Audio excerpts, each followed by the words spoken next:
आप सब लोग जानते हैं कि दिल्ली में जब मेट्रो आई थी तो बहुत सारे ऐसे लोग थे, middle class, upper middle class, जिन लोगों ने अपनी अपने स्कूटर, अपनी अपनी गाड़ियां छोड़ के और मेट्रो से सफ़र करना चालू किया। धीरे धीरे मेट्रो में इतनी ज़्यादा भीड़ होने लगी कि कुछ लोग फिर वापस अपनी गाड़ी और अपने स्कूटर पे आ गए। अब जो लोग बसों में ट्रैवल करते हैं, अब दिल्ली में बसों की संख्या भी काफ़ी ज़्यादा बढ़ गई है।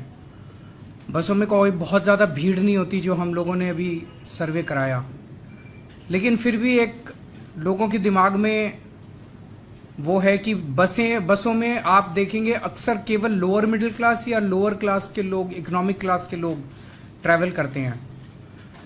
तो मिडिल क्लास और अपर मिडिल क्लास को भी अपनी अपनी गाड़ियां छोड़ के बसों में ट्रैवल करने के एनकरेज करने के लिए ये स्कीम लाई जा रही है, जिसके तहत प्रीमियम बसेस, लग्जरी बसेस, उनके एग्रीगेटर्स को लाइसेंस दिए जाएंगे, ताकि एक लाइसेंस होल्डर कम से कम 25 लग्जरी बसेस लेके आएगा और वो लग्जरी बसेस दिल्ली की सड़कों पे चलेंगी।